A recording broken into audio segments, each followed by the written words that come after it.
MTA International, reaching the corners of the earth. Muslim Television Ahmadiyya International کی یہ نشریات ہم آپ کی خدمت میں لندن سے پیش کر رہے ہیں۔ اس وقت آپ کی خدمت میں سیدنا حضرت امیر المومنین خلیفۃ المسیح رابع ایدہ اللہ تعالیٰ بنصر العزیز کا ایک تاریخی خطبہ پیش کیا جا رہا ہے۔ حبیبنا صلی علی محمد صلی علی حبیبنا صلی علی محمد صلی علی رسولنا صلی علی محمد صلی علی رسولنا صلی علی محمد صلی علی محمد صلی علی محمد صلی علی محمد صلی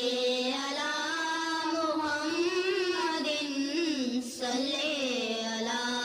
محمد صلی علی محمد صلی۔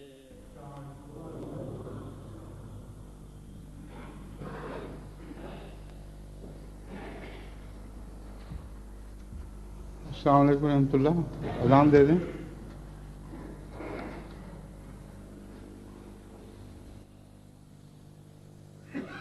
اللہ اکبر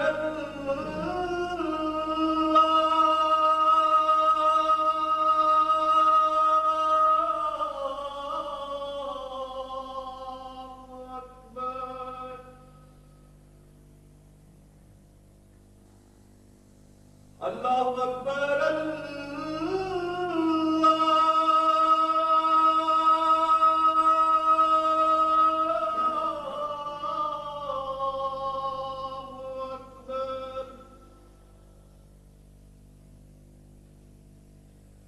اشہد ان لا الہ الا اللہ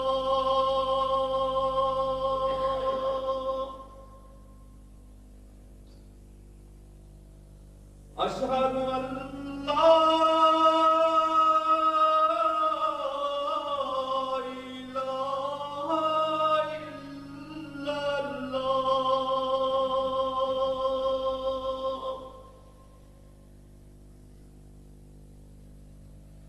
اشہد ان محمد رسول اللہ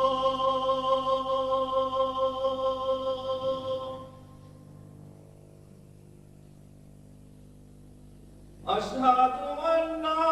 محمد رسول اللہ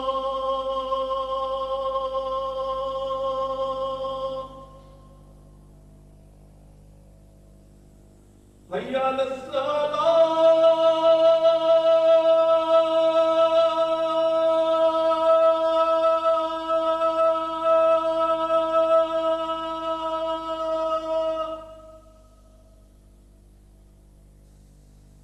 حی علی الصلاۃ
السلام علیکم ورحمۃ اللہ. اشہد ان لا الہ الا اللہ وحدہ لا شریک لہ واشہد ان محمدا عبدہ ورسولہ. اما بعد فاعوذ باللہ من الشیطان الرجیم. بسم اللہ الرحمن الرحیم. الحمد للہ رب العالمین الرحمن الرحیم مالک یوم الدین. ایاک نعبد و ایاک نستعین. اہدنا الصراط المستقیم صراط الذین انعمت علیہم غیر المغضوب علیہم ولا الضالین.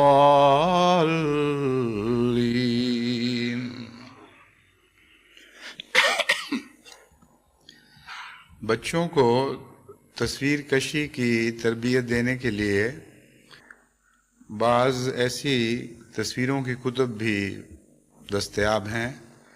جن میں نقوش بنائے جاتے ہیں خاکوں کی صورت میں، لیکن رنگ نہیں ہوتے، اور بچے پھر اپنی مرضی اور مزاج کے مطابق، اپنی طبعی صلاحیتوں کے مطابق، اپنے ذوق کے مطابق ان میں رنگ بھرتے ہیں. اگر ایسی لاکھوں کتابیں بھی شائع کر دی جائیں اور لکھو خواہ بچوں کو تقسیم کر دی جائیں تو بظاہر تصویر ایک ہی ہوگی، لیکن ہر بچہ جب اس میں رنگ بھرے گا تو نتیجہ مختلف نکلے گا. خواہ رنگ بھی ایک ہی قسم کے مہیا کیے جائیں، لیکن ہر اپنے ذوق، اپنے مزاج، اپنی صلاحیتوں کے مطابق رنگ بھرتا ہے اور تصویر مختلف روپ لے کر ظاہر ہوتی ہے. سورہ فاتحہ کا جو میں پیچھے 2 خطبوں میں ذکر کر چکا ہوں، اس کی اور نماز کی باقی تمام ان عبارتوں کا یہی حال ہے جو ہم نماز میں پڑھتے ہیں. وہ سارے کلمات جو نماز میں ادا کیے جاتے ہیں ان میں رنگ انسان کو خود بھرنے پڑتے ہیں. اور جہاں تک سورہ فاتحہ کا تعلق ہے، وہ تو خود بھی اپنی کیفیتیں اس طرح بدلتی رہتی ہے کہ زاویہ بدلنے سے اس کا اور رنگ دکھائی دیتا ہے، اور ہر زاویے پر پھر بے شمار ایسے امکانات ابھرتے ہیں جن کی روشنی میں انسان اس کی سورہ فاتحہ کی مدد سے مضامین تک رسائی پاتا ہے، اور مضامین کو جذبات میں ڈھال کر پھر سورہ فاتحہ میں ایسی کیفیت کے رنگ بھرتا ہے جس سے وہ سورہ فاتحہ کوئی اجنبی چیز، کوئی بیرونی چیز نہیں رہتی، بلکہ اس کے دل کی واردات بن جاتی ہے. حضرت اقدس مسیح موعود علیہ السلام نے اسی مضمون کو نماز کے متعلق یوں بیان فرمایا کہ دیکھو، نمازیں جو تم پڑھتے ہو ان میں الفاظ وہی ہیں جو سب پڑھتے ہیں، لیکن کیفیتیں الگ الگ ہوتی ہیں، اور کوئی نماز فائدہ نہیں دے سکتی جب تک تم اس کو اپنی کیفیت سے نہ بھرو. کیفیت سے بہتر اور کوئی لفظ اس منظر کی تصویر کشی نہیں کر سکتا، اس صورتحال کو بیان نہیں کر سکتا. حضرت اقدس مسیح موعود علیہ السلام نے لفظ کیفیت رکھ کر تمام مضامین کو یہاں مجتمع کر دیا. کیفیت اس آخری احساس کا نام ہے جو مختلف چیزوں سے پیدا ہوتا ہے، اور اس کا خلاصہ کیفیت ہے۔ اگر سائنسی زبان میں ہم اس کی بات کریں تو اگرچہ ہم مختلف تصویریں دیکھ رہے ہوتے ہیں یا مناظر دیکھ رہے ہوتے ہیں، خوشبوئیں سونگھ رہے ہوتے ہیں، لمس سے لذت پا رہے ہوتے ہیں، اور اسی طرح حواس خمسہ ہمارے لیے مختلف قسم کی دلکشیوں کے سامان لاتے ہیں، لیکن آخری صورت میں وہ الیکٹریکل پلسز ہیں جن میں تبدیل ہوتے ہیں، اور بجلی کی وہ لہریں ہی ہیں جو ہمارے دماغ تک پہنچتی ہیں۔ وہاں نہ رنگ پہنچتا ہے، نہ خوشبو پہنچتی ہے، نہ لمس سے کچھ حصہ وہاں پہنچتا ہے، نہ نمک کا احساس، نہ میٹھے کا احساس۔ جو کچھ پہنچتا ہے وہ بجلی کی لہروں کی صورت میں پہنچتا ہے۔ اس کا نام کیفیت ہے جو انسان محسوس کرتا ہے۔ تو حضرت اقدس مسیح موعود علیہ السلام نے نماز میں لذت پیدا کرنے اور افادیت پیدا کرنے کے لیے ہمیں یہ نسخہ عطا فرما دیا کہ وہ نمازیں جن میں کچھ کیفیت شامل ہوگی وہ کارآمد نمازیں ہیں۔ وہ نمازیں جو کیفیت سے خالی ہوں گی ان سے تمہیں کوئی فائدہ نہیں پہنچ سکتا، اور وہ ایسے برتنوں کی طرح ہیں جن میں کچھ بھی بھرا نہیں ہوا۔ بس نمازوں میں کیفیت پیدا کرنے کی خاطر میں آپ کو سمجھا رہا ہوں کہ کون سی چیزیں کیفیت پیدا کرنے کے لیے ممد ہوتی ہیں۔ کیفیت از خود پیدا نہیں ہو جاتی، کیفیت کے لیے حواس خمسہ سے مدد لینا ضروری ہے، اور حواس خمسہ جو پیغامات پہنچاتے ہیں وہ پیغامات دماغ کے مختلف حصوں پر اثر انداز ہو کر کیفیت پیدا کرتے ہیں۔ پس علم بڑھانا اور گہری نظر سے کائنات کا مطالعہ کرنا، خدا تعالیٰ سے شناسائی حاصل کرنا، اور حواس خمسہ جو خدا نے عطا فرمائے ہیں ان کے ذریعے خدا کی حمد تک پہنچنا، یہ وہ مضمون ہے جس کا زندگی کے ہر لمحے سے تعلق ہے، اور ہمارے گرد و پیش یہ مضمون بنتا چلا جاتا ہے اگر ہم ہوش مندی کے ساتھ محسوس کریں کہ ہم کیسے رہ رہے ہیں، اور اپنے ماحول کے اثرات کو خدا تعالیٰ کی حمد کے ساتھ باندھنا سیکھ لیں۔ پھر جب آپ نماز میں داخل ہوں گے تو وہ نماز کیفیتوں سے بھری ہوئی ہوگی۔ اگر نماز سے باہر کچھ نہیں ہے تو نماز کے اندر بھی کچھ پیدا نہیں ہوگا۔ اس لیے بعض لوگ جو یہ حیران ہوتے ہیں کہ ہم تو نماز میں داخل ہوئے تھے لذتیں حاصل کرنے کے لیے، ہمیں تو وہاں کوئی لذت نہیں ملی، باہر کی دنیا میں لوٹے اور پھر لذتوں میں دوبارہ کھوئے گئے۔ وہ بالکل درست کہتے ہیں، کیونکہ باہر کی لذتوں کا خدا سے تعلق نہیں تھا، اور اندر نماز خالی پڑی تھی، اس لیے خالی ویرانے سے گھبرا کر وہ ان لذتوں کی طرف لوٹتے ہیں جن کا خدا کی ذات سے تعلق نہیں ہوا، یعنی تعلق ہے تو صحیح مگر وہ سمجھے نہیں، رشتے تھے تو صحیح مگر وہ باندھے نہیں گئے، اس لیے وہ اس مادی دنیا سے لذت پانے کی اہلیت رکھتے ہیں لیکن روحانی دنیا سے لذت پانے کی اہلیت نہیں رکھتے۔ بس اپنی سوچ کو انگیخت کرنے کی ضرورت ہے، کیونکہ سوچ کے بغیر دل میں جذبات پیدا نہیں ہوا کرتے۔ بعض لوگ جو یہ خیال کرتے ہیں کہ قلبی کیفیت اور چیز ہے اور دماغ اور چیز ہے، حقیقت میں ایک دوسرے سے الگ ان کا وجود نہیں ہے۔ قرآن کریم نے سوچوں کے آخری مرکز کے طور پر فؤاد کا ذکر فرمایا ہے، یعنی دل کا، اور دلوں ہی کو اندھا قرار دیا اور دلوں ہی کو دیکھنے والا بیان کیا، جس سے معلوم یہ ہوتا ہے کہ دماغ کی آخری حقیقت بھی دل پر منتج ہوتی ہے، اور آخری صورت میں چونکہ کیفیتیں بن جاتی ہیں اور کیفیتوں کا مرکز دل ہے، اس لیے قرآن کریم بھی دماغ کی بجائے دل کا ذکر کرتا ہے۔ بس اپنی سوچ کو بیدار کریں تو آپ کے دل میں عرفان کی لہریں دوڑنے لگیں گی، اور عرفان کی لہریں ہی ہیں جو وہ کیفیت پیدا کرتی ہیں جس سے نماز میں لذت پیدا ہوتی ہے اور اللہ تعالیٰ سے محبت اور پیار بڑھتے رہتے ہیں۔ اب حواس خمسہ کا میں نے ذکر کیا ہے، اس سے پہلے میں پچھلے خطبے میں ڈیوڈ ایٹنبرا کی ایک دو ویڈیو کیسٹس کا ذکر کر چکا ہوں۔ مجھے بعد میں کسی نے بتایا کہ ان کی جو کچھ انہوں نے ویڈیو کی صورت میں پیدا کیا ہے اس کے علاوہ اس کو انہوں نے کتابی شکل میں بھی ڈھالا ہوا ہے اور ان کی تصنیف بھی ملتی ہے، مگر بہرحال یہ ایسی چیزیں ہیں جو ہر کس و ناقص کی پہنچ میں نہیں، اور نماز ہر شخص نے پڑھنی ہے۔ تو بعض لوگوں کی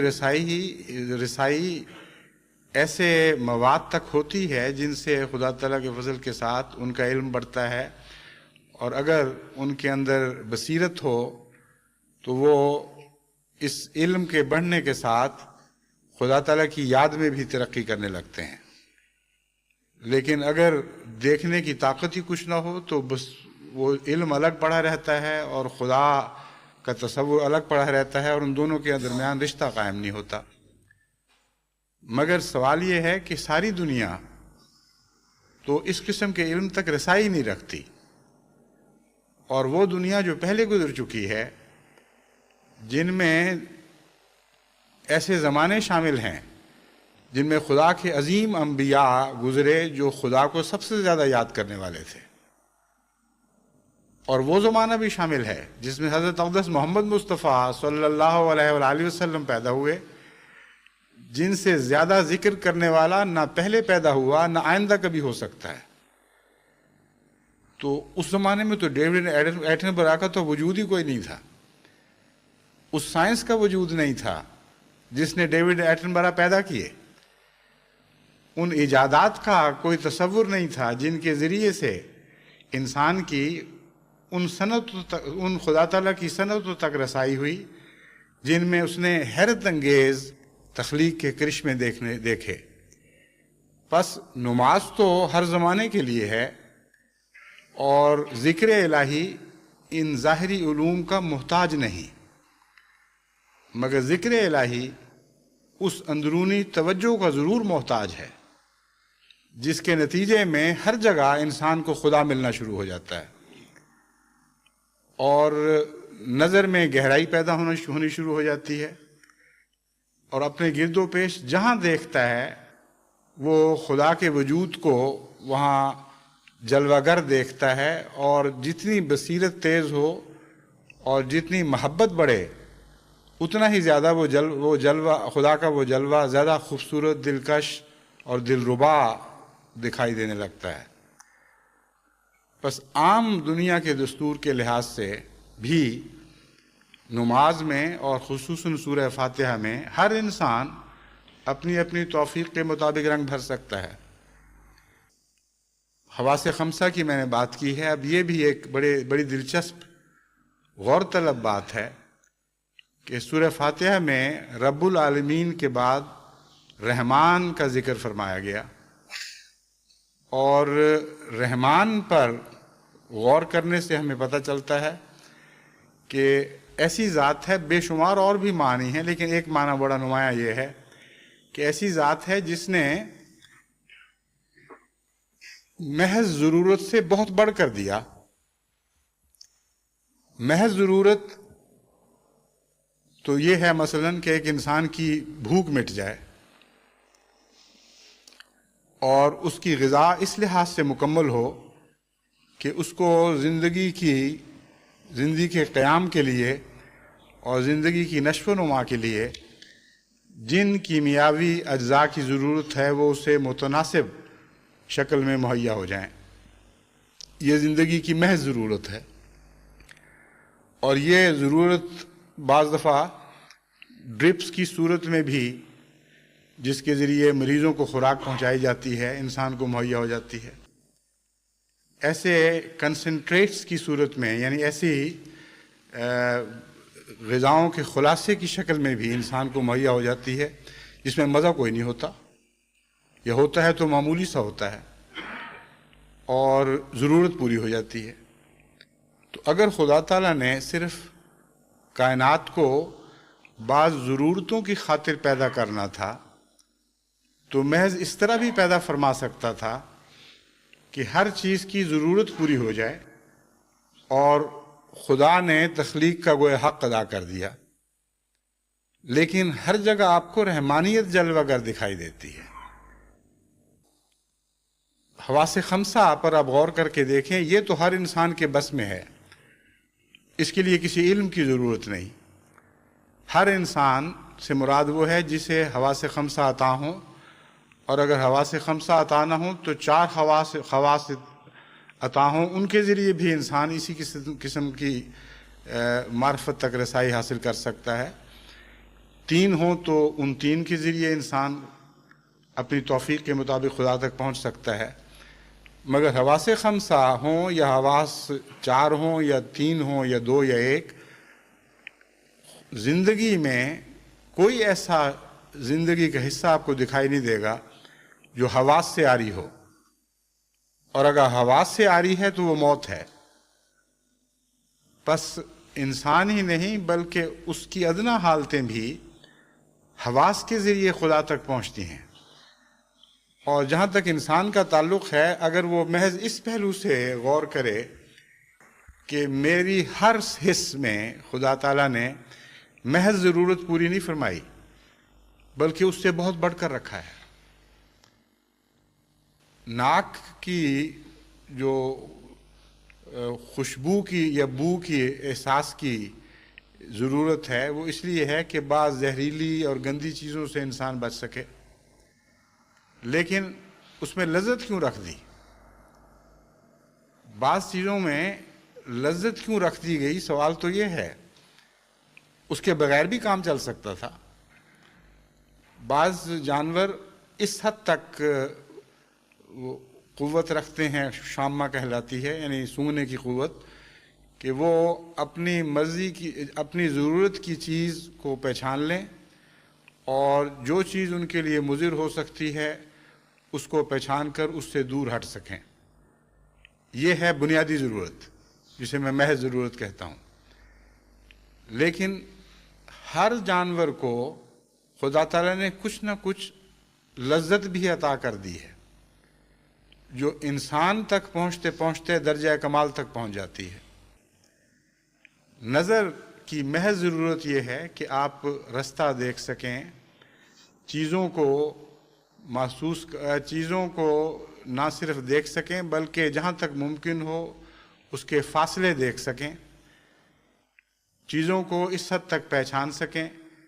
کہ کون سی آپ کے لیے مفید ہیں اور کون سی مضر ہیں، کہاں ٹھوکر ہے، کہاں صاف رستہ ہے۔ غرضی کے محض ضرورت کی بہت سی زندگی کی روزمرہ کی ایسی حالتیں ہیں جنہیں نظر پورا کرتی ہے، لیکن نظر کے ساتھ لذت رکھ دی، اور اس لذت کو ایسی طاقت بخشی ہے کہ انسان حسن کی تلاش میں زندگی بسر کر دیتا ہے۔ شعراء نظر سے تعلق رکھنے والی لذت کا اپنے کلام میں ذکر کرتے ہیں، ساری زندگی اس بات پر صرف کر دیتے ہیں کہ ہم نے حسن کو اس طرح جلوہ گر دیکھا، اس طرح جلوہ گر دیکھا۔ کھانے کی لذت سے ہر انسان آشنا ہے، اور اگر محض ایسا کھانا ملے جو اس کی ضروریات پوری کرتا ہو لیکن لذتیں زیادہ مہیا نہ کر سکے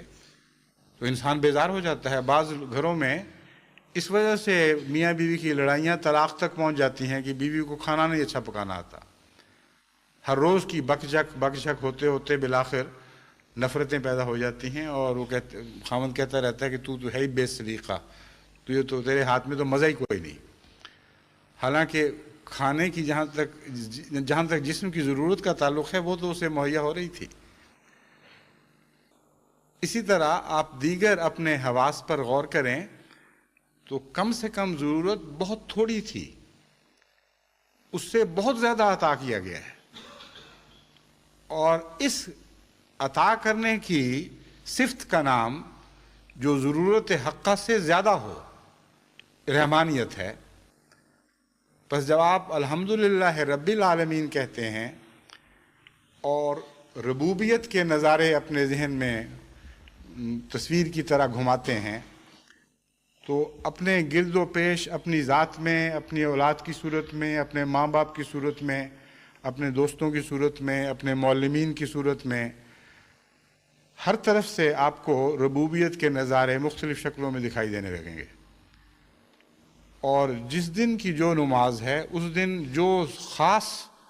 ربوبیت کا اثر دل پر پڑنے والی بات ہے وہ نمایاں طور پر اپنے ذہن میں آپ حاضر کر سکتے ہیں.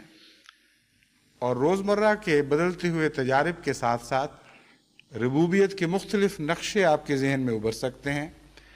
اور جب آپ رحمانیت میں داخل ہوں تو آپ کے حواس خمسہ نے اس دن جو بھی آپ کو لذت پہنچائی ہے وہ لذت حمد میں تبدیل ہو جائے گی. آپ اس وقت نماز پڑھتے ہوئے یہ سوچ سکتے ہیں کہ الحمدللہ رب العالمین الرحمن الرحیم. ایسا عجیب ہے میرا رب کہ ساری کائنات کا نظام اس نے سنبھالا ہوا ہے، تمام کائنات کی ربوبیت فرما رہا ہے اور کسی کے حال سے، کسی کی ضرورتوں سے غافل نہیں ہے. لیکن ضرورتیں ایسی پوری کرتا ہے کہ ضرورت پورا کرتے وقت اس ضرورت سے زیادہ، یعنی کم سے کم ضرورت سے زیادہ لذتیں عطا کر دیتا ہے. بس اگرچہ رحمانیت کا مضمون یہیں ختم نہیں ہوتا، بلکہ آغاز بھی کہنا اسے درست نہیں ہوگا، کیونکہ رحمانیت کے ذکر میں یہ بات بہت ہی ایک معمولی حیثیت رکھتی ہے. لیکن سوچ کا ایک طریقہ ہے جو میں آپ کو سمجھانا چاہتا ہوں کہ اس طرح آپ سورہ فاتحہ پر غور کرنا شروع کریں اور پھر رحمانیت پر غور کر کے رحیمیت پر آئیں اور وہاں جا کے دیکھیں کہ اور باتوں کے علاوہ رحیمیت میں بار بار دینے کا مفہوم ہے، اور اس رنگ میں بار بار دینے کا مفہوم ہے کہ محنت ضائع نہ جائے بلکہ زیادہ ہو کر واپس ملے. تو ساری کائنات میں رحیمیت پھیلی ہوئی دکھائی دینے لگے گی. ایک پہلو سے جب آپ خدا کو دیکھتے ہیں تو یوں لگتا ہے کہ ساری باقی صفات غائب ہو گئی ہیں، وہی اصل صفت تھی. لیکن ربوبیت سے جب رحمانیت میں داخل ہوتے ہیں تو ہر طرف رحمان خدا کا نظارہ دکھائی دینے لگتا ہے. رحمانیت سے جب رحیمیت میں جاتے ہیں تو حیران ہو جاتے ہیں یہ دیکھ کر کہ کوئی بھی ایسی چیز نہیں ہے جہاں رحیمیت کار فرما نہ ہو. انسانی جسم کے تمام اجزاء میں اور انسان کے تمام ارکان میں، اس کے اعضاء میں، ہر چیز سے جو انسان بنا ہوا ہے، انسان رحیمیت کے سبق پڑھ سکتا ہے. گرد و پیش پر دیکھیں ایک زمیندار کو بڑے علم کی ضرورت نہیں ہے، وہ جانتا ہے کہ میں موسموں سے فائدہ اٹھاتا ہوں اور موسم آتے جاتے رہتے ہیں. ایک موسم میں کھو دیتا ہوں تو اگلا موسم دوبارہ وہی مواقع لے کر میرے حضور حاضر ہو جاتا ہے.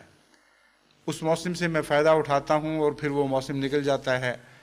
تو میں سوچتا ہوں کہ یہ کمی رہ گئی، وہ کمی رہ گئی، لیکن پھر وہ دوبارہ چکر لگاتا ہوا میرے پاس پہنچ جاتا ہے اور کہتا ہے اچھا آپ کمیاں پوری کر لو. موسم کے بار بار آنے میں کوئی کمی نہیں ہوتی، لیکن اس سے فائدہ اٹھانے میں کمی رہ جاتی ہے. بس بعض لوگ ایسے ہیں جن کا رحیمیت سے تعلق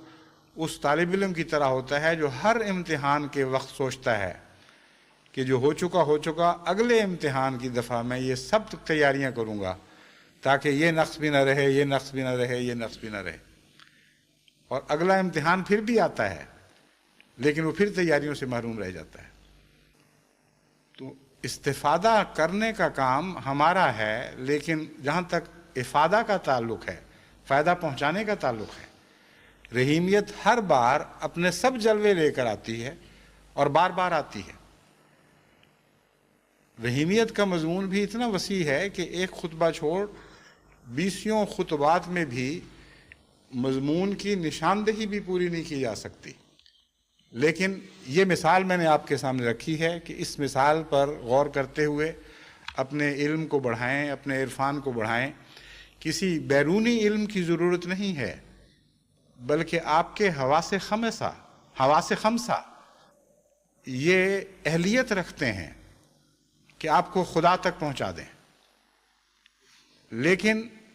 ایک شرط کے ساتھ کہ آپ کے اندر خدا تک پہنچنے کی طلب پیدا ہو. اگر طلب پیدا ہو جائے تو پھر آپ کو یہ اس بات کا عرفان حاصل ہوگا کہ دراصل آپ خدا تک نہیں پہنچتے، خدا آپ تک پہنچتا ہے. حواس خمسہ کے ذریعے آپ ہر چیز تک پہنچ جاتے ہیں، لیکن خدا کی توفیق کے بغیر خدا کو پا نہیں سکتے. پس ثابت ہوا کہ حواس خمسہ بذات خود خدا تعالیٰ تک پہنچانے کی اہلیت نہیں رکھتے، امکانات پیدا کرتے ہیں. اب ان دو چیزوں میں بڑا فرق ہے.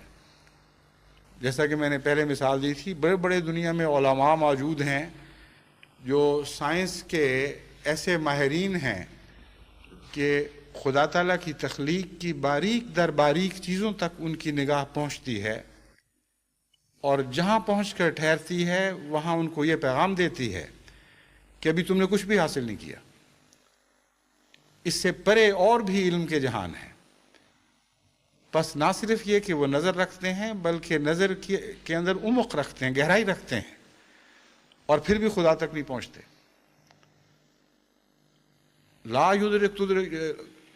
لا تدرکہ الابصار وہو یدرک الابصار. قرآن کریم فرماتا ہے کہ تمہاری آنکھیں، تمہاری بصارت خدا تک نہیں پہنچ سکتی.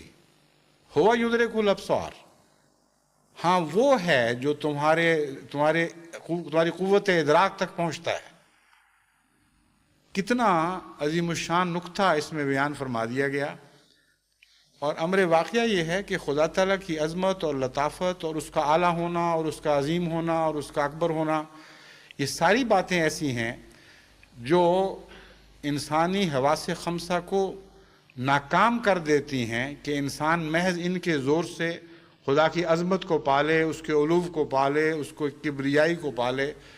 اور اس کی ذات کی گہرائی تک اتر سکے. پس سطحوں تک جا کر ہمارے حواس ٹھہر جاتے ہیں. اس کے بعد پھر ایاک نستعین کا دور شروع ہوتا ہے. ایاک نعبد ہمیں یہ بتاتا ہے کہ یہ چیز جو ہمیں دکھائی دے رہی ہے بظاہر یہ بڑی پیاری ہے، اور لیکن اس کے پیچھے کوئی اور ذات چھپی ہوئی ہے، بس ہم اس کی عبادت کریں. جب اس کی عبادت کرتے ہیں اور حمد کو اس کے ساتھ ملاتے ہیں تو پھر وہ ظاہر ہونا شروع ہوتا ہے. اور امر واقعہ یہ ہے کہ حمد کی توفیق بھی وہی اسی سے ملتی ہے. بس ایاک نستعین سے یہ مضمون مکمل ہو جاتا ہے. بس حواس خمسہ کے ذریعے آپ کوشش کریں، لیکن ساتھ یہ دعا کرتے رہیں کہ اے اللہ تعالیٰ، اے خدا، تو ہمارے حواس خمسہ پر نازل ہو، ان پر جلوہ فرما، کیونکہ جب تک تو اپنی صفات کا جلوہ ہم پر نہیں فرماتا اس وقت تک ہم دیکھتے ہوئے بھی دیکھنے سے محروم رہیں گے، ہم سنتے ہوئے بھی سننے سے محروم رہیں گے، ہم چکھتے ہوئے بھی چکھنے سے محروم رہیں گے، اور اپنی کسی حس کے ذریعے بھی تجھ تک نہیں پہنچ سکیں گے. جب مومن اس عجز کے مقام پر فائز ہوتا ہے تو پھر ایاک نعبد کی دعا میں ایک طاقت پیدا ہو جاتی ہے. عجز میں ایک طاقت ہے اور کبر میں ناطاقتی پائی جاتی ہے. جب بھی انسان خدا سے تعلق باندھتا ہے تو یاد رکھے کہ وہاں طاقت کا نام عجز ہے، یعنی اپنی کمزوریوں کا احساس، اور اپنی بڑائی کا احساس کمزوری ہے، جس کے بعد انسان خدا سے تعلق کاٹ لیتا ہے. بس حواس خمسہ کی نااہلی کے لیے آپ کو کہیں بہت دور کے سفر کی ضرورت نہیں. نااہلی کو دیکھنے کے لیے اہلیت رکھتے ہوئے بھی ان میں ایک نااہلیت پائی جاتی ہے. بس دنیا کی عظیم قوموں کو آپ دیکھیں جو خدا تعالیٰ کی تخلیق پر غور کرتے ہوئے ان سے استفادہ کرتے، اس کی تخلیق میں چھپے ہوئے رازوں سے استفادہ کرتے ہوئے عظیم الشان ایجادات کرنے میں کامیاب ہو چکی ہیں، اور وہ قومیں آج تمام دنیا پر غالب ہیں، لیکن ان کا بھاری حصہ ایسا ہے، اور بہت بھاری حصہ ایسا ہے، جو خدا کے تصور سے ناآشنا ہے اور ذاتی طور پر خدا سے کوئی تعلق نہیں رکھتا۔ خدا کے تصور کا ایک ایسا مبہم سا سایہ ان کے ذہنوں پر پڑا ہوتا ہے جو تعلق قائم کرنے کے لیے کافی نہیں، ایک فرضی سا خیال ہے، اور ایک کثیر تعداد ان میں سے ایسی ہے جو باشعور طور پر یہ اعلان کرنے کی جرات کرتے ہیں کہ خدا نہیں ہے۔ ایسے بھی بڑے بڑے سائنسدان ہیں جنہوں نے بے انتہا تفحص کیا اور بہت بڑے بڑے عظیم قدرت کے راز پا لیے، اور سب کچھ پانے کے بعد یہ کہہ کر سب کچھ گوا بیٹھے کہ ہم نے تو ہر طرف دیکھا، ہمیں تو خدا کہیں دکھائی نہیں دیتا۔ بس جب میں حواس خمسہ کی بات کرتا ہوں تو وہ کھڑکیاں ہیں، دروازے ہیں جہاں تک روشنی پہنچ سکتی ہے، مگر دروازے اور کھڑکیاں اچھل اچھل کر روشنیوں تک نہیں پہنچ سکتے، روشنی ان تک پہنچتی ہے۔ اللہ نور السماوات والارض، خدا زمین و آسمان کا نور ہے، اور معنی کے علاوہ ایک یہ معنی ہے کہ تم آنکھیں کھولو، نور خود تم تک پہنچے گا اگر تم نور کی طلب کرنے والے ہوگے اور نور کی خواہش رکھنے والے ہوگے۔ اگر تم نور کی خواہش رکھو گے تو آنکھیں کھولو گے، اور کھولو گے تمہیں ہر طرف خدا کے جلوے تم تک پہنچنے لگیں گے، اور اگر آنکھیں رکھتے ہوئے آنکھیں بند رکھو گے تو اندرونی طور پر تم میں بظاہر صلاحیت ہوگی لیکن نور تم تک نہیں پہنچ سکے گا۔ بس حواس خمسہ تو ہر شخص کو عطا ہوئے ہیں، اور حواس خمسہ کے مضامین پر غور کرتا رہے اگر انسان تو سورہ فاتحہ میں اس کو بہت ہی خوبصورت رنگ بھرتے ہوئے دکھائی دیں گے، اور خدا کی حمد اس کے اندر اس غور و خوض کے بعد کیفیت پیدا کرے گی یا کیفیتیں پیدا کرے گی، اور انہی کیفیتوں کا نام نماز ہے، انہی کیفیتوں کا نام عبادت ہے۔ اس عبادت کے بعد جب آپ کہتے ہیں ایاک نستعین، تو بلا تردد آپ یقین کے ساتھ یہ کہہ سکتے ہیں کہ خدا سے پھر ضرور مدد ملے گی، لیکن دوسرے دروازے بند کرنے پڑتے ہیں۔ ان معنوں میں بند کرنے پڑتے ہیں کہ آخری یقین بلا شرکت غیر یہی رہتا ہے کہ صرف ایک ذات ہے، اس کے سوا کوئی نہیں۔ اس مضمون پر غور کرتے ہوئے جب آپ واپس خدا تعالیٰ کی ان 4 صفات کی طرف جاتے ہیں جن کا سورہ فاتحہ میں ذکر ہے، تو تعجب پیدا ہوتا ہے کہ ہمیں تو یہ بتایا گیا کہ ایاک نعبد کہو، اور یہی 4 صفات ہیں جو بنیادی طور پر خدا کے کا تعارف کروانے کے لیے کافی ہیں، لیکن ان میں بہت سی صفات موجود ہی نہیں ہیں۔ ہم جب کہہ دیتے ہیں کہ اب صرف تیری عبادت کریں گے اور صرف تجھ سے ہی مانگیں گے، تو اگر ہماری ضرورتیں اور ہوں اور زائد ہوں تو یہ عہد تو ہمارے لیے موت کا پیغام بن جائے گا۔ آپ ایک محدود طاقت والے انسان سے یہ رشتہ باندھ بیٹھیں جس کی طاقتیں بھی محدود ہیں، جس کی پہنچ محدود ہے، جو ہمیشہ رہ بھی نہیں سکتا، اس سے یہ عہد کر بیٹھیں کہ میں جو کچھ مانگوں گا تو اس سے ہی مانگوں گا، تو جب اس کی ضرورت دینے والے کی طاقت سے باہر ہوگی وہیں وہ مارا گیا۔ ایک دفعہ ایک عباسی وزیر نے، جو عباسی خلیفہ کے وزیر تھے،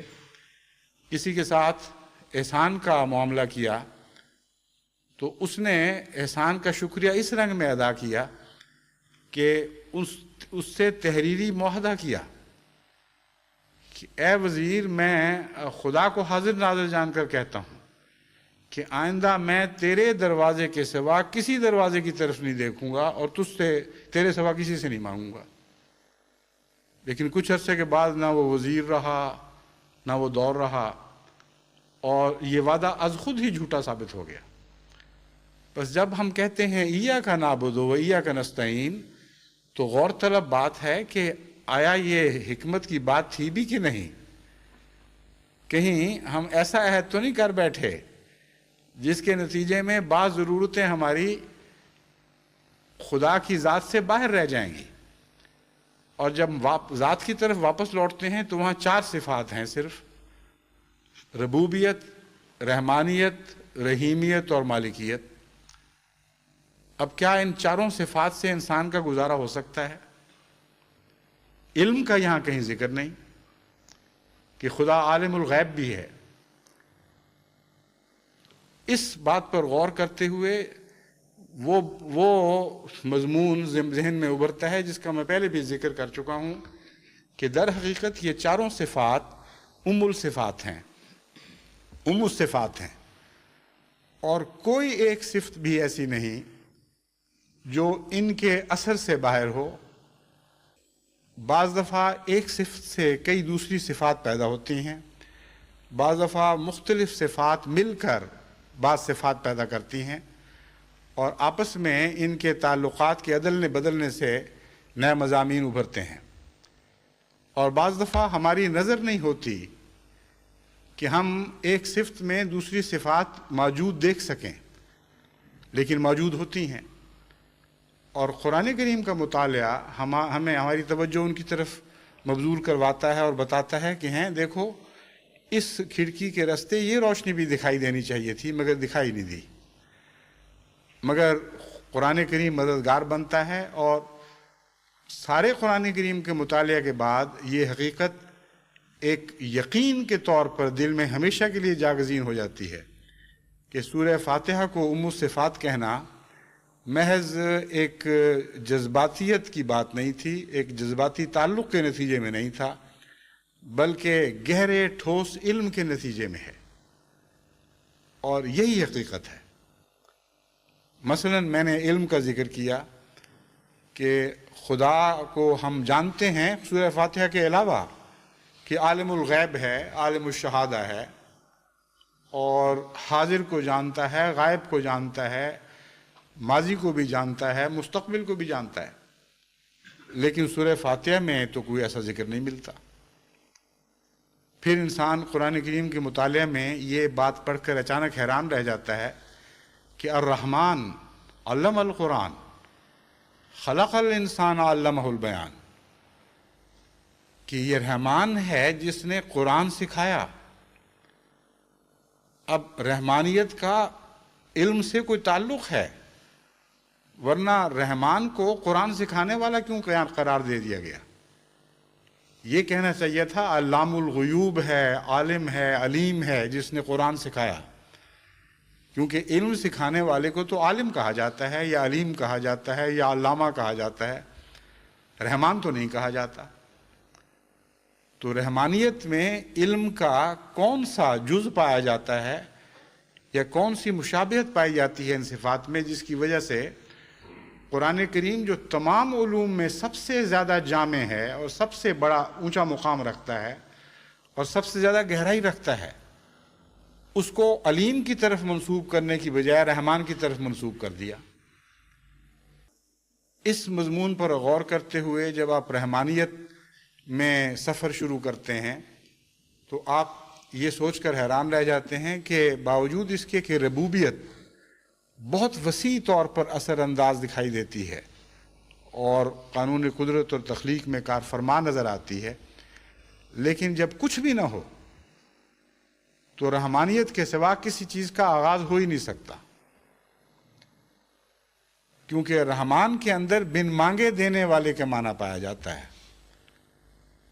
یعنی ابھی سائل کا وجود ہی پیدا نہیں ہوا، کوئی کچھ مانگنے کے لیے دربار میں حاضر نہیں ہوا، لیکن اس کے لیے عطا کی تیاریاں ہو رہی ہیں۔ بس حقیقت میں تخلیق کا بھی رحمانیت کے ساتھ تعلق ہے اور علم کا بھی رحمانیت کے ساتھ تعلق ہے۔ تخلیق کا تعلق تو آپ کو فوراً سمجھ آ گیا، اسی لیے خدا نے فرمایا، یعنی آپ دوبارہ جب غور کریں اس آیت پر تو آپ کو سمجھ آ جائے گی کہ رحمان کے ساتھ تخلیق کو کیوں باندھا تھا۔ الرحمن علم القرآن خلق الانسان علمہ البیان، کہ رحمان نے تخلیق کی ہے انسان کی،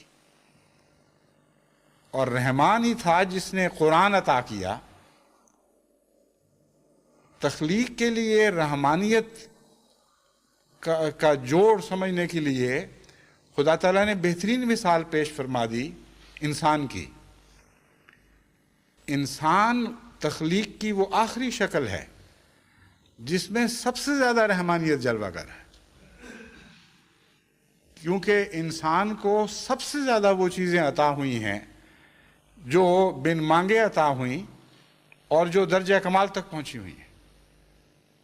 کوئی اور مخلوق انسان کا اس میں مقابلہ نہیں کرتی، بلکہ تمام کائنات کا خلاصہ انسان ہے۔ تو خلق الانسان کو کا فاعل رحمان قرار دے دینا اور یہ فرمانا کہ رحمان نے تخلیق کی ہے انسان کی، نہ صرف ہمیں یہ بتاتا ہے کہ تخلیق کا آغاز رحمانیت کے نتیجے میں ہوا ہے، بلکہ تخلیق پر غور کرنے سے سمجھ آ جاتی ہے کہ کیوں رحمان کو خالق کہا گیا، کیونکہ وہی مضمون دوبارہ ابھرتا ہے جو میں نے آپ سے پہلے بیان کیا ہے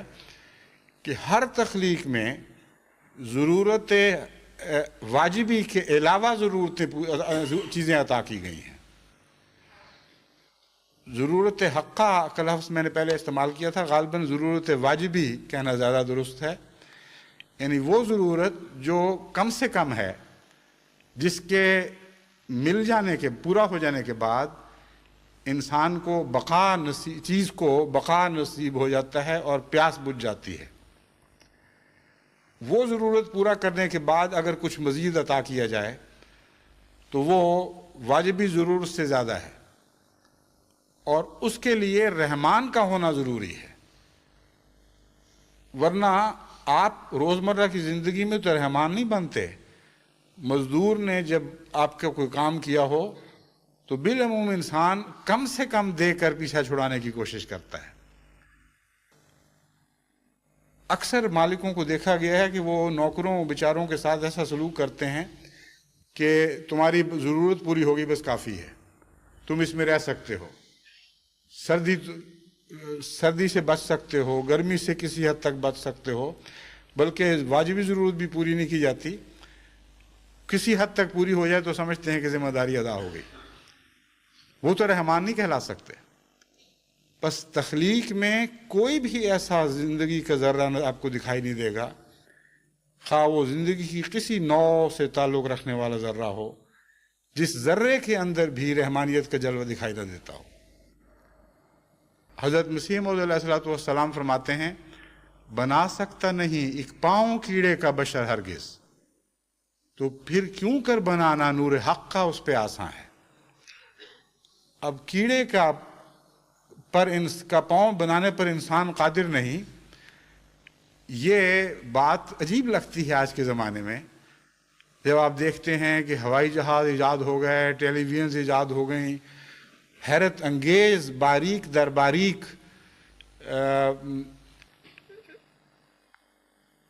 صفات کائنات پر غور کرنے کے نتیجے میں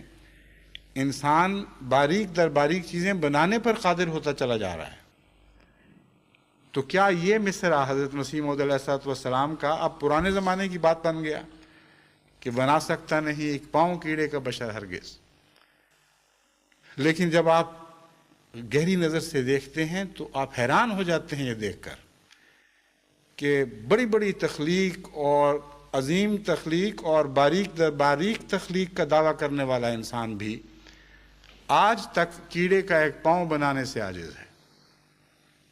کیونکہ کیڑے کے ایک پاؤں میں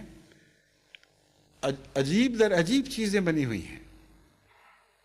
کیڑے کا ایک پاؤں جس مسالے سے بنا ہوا ہے، جس طرح اس کے اندر انرجی پہنچانے کا انتظام ہے،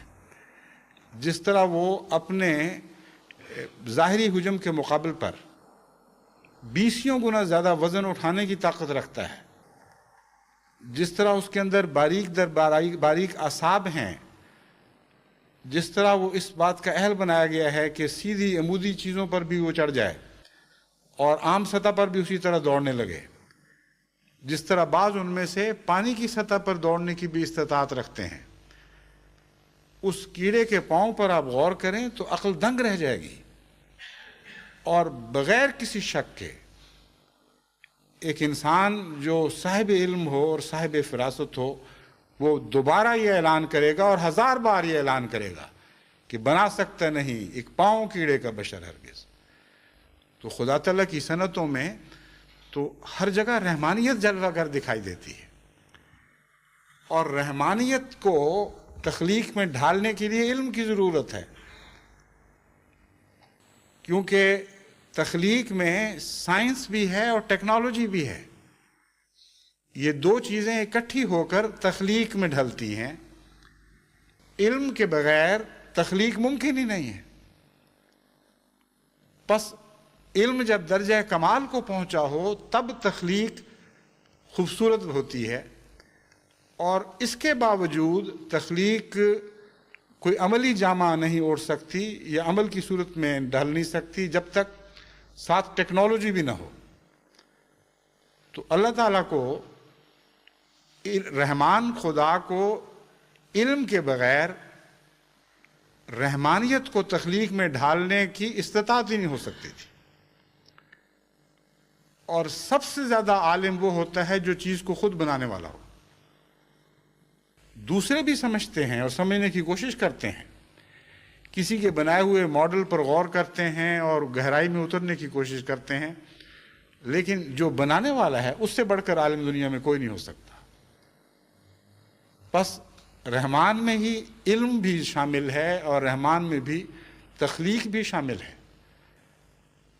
بس جب ہم کہتے ہیں ایاک نعبد و ایاک نستعین، تو بلا شبہ کوئی ناقص سودا نہیں کر رہے ہوتے، کوئی خوف والا سودا نہیں کر رہے ہوتے، کامل یقین کے ساتھ یہ کہہ سکتے ہیں کہ جس سے ہم نے یہ عہد کیا ہے کہ صرف تیری عبادت کریں گے اور کسی اور کو عبادت کا لائق نہیں سمجھیں گے، ہم پورے یقین اور عرفان کے ساتھ یہ عہد کر رہے ہیں۔ ان کا یہ مطالبہ ایک طبعی آواز ہے جو اس کے پیچھے آنی چاہیے کہ اے ہمارے معبود، پھر ہماری ضرورتیں بھی تو ہی پوری کرنا، کیونکہ تو تمام ضرورتیں پورے کرنے کی اہلیت رکھتا ہے۔ اس کے علاوہ اور بھی بہت سے مضامین ہیں، مگر اب چونکہ وقت ختم ہو رہا ہے، میں انشاءاللہ اگر وقت ملا تو اسی مضمون پر مزید گفتگو اگلے خطبے میں کروں گا، اور اگر بیچ میں کوئی ایسا اور امر زیادہ فوری توجہ کے لائق آیا تو پھر ایک خطبے کا ناغہ کر کے پھر انشاءاللہ آئندہ خطبے میں اس مضمون کی طرف آؤں گا، تاکہ لوگ جو ہر وقت ہمیشہ پوچھتے رہتے ہیں کہ آپ نے کچھ بتایا تھا لیکن ابھی پیاس نہیں بجھی، کچھ اور بتائیں، نمازوں کو ہم کس طرح زندہ کریں، تو جہاں تک خدا مجھے توفیق عطا فرمائے میں چاہتا ہوں کہ اس ذمہ داری کو ادا کر دوں اور آپ کو نمازوں کو زندہ کرنے کی کچھ راز سمجھا سکوں۔ اگر ہماری نمازیں زندہ ہو جائیں تو ہم زندہ ہوں گے اور ساری انسانیت زندہ ہوگی، کیونکہ عبادت کی زندگی کے سوا انسان کو زندگی نصیب نہیں ہو سکتی۔ وہ دیکھتے ہوئے بھی اندھا رہے گا، وہ سنتے ہوئے بھی بہرا رہے گا، وہ بظاہر بولنے کی طاقت رکھے گا مگر بیان سے خالی ہوگا، کیونکہ اس کے بیان کا رحمانیت سے کوئی تعلق نہیں ہوگا۔ بس یہ بہت ہی اہم بات ہے، تمام اہم زندگی کی چیزوں میں سب سے زیادہ اہم عبادت ہے، مگر وہ عبادت جسے سمجھ کر ادا کیا جائے، جسے جو کیفیتوں میں ڈھلنی شروع ہو جائے اور کیفیتوں سے بھر جائے، اس سے زندگی پیدا ہوتی ہے، اور وہ زندگی پھر تمام کائنات کو زندہ کرنے کی اہلیت رکھتی ہے۔ اللہ تعالی ہم اس کی توفیق عطا فرمائے۔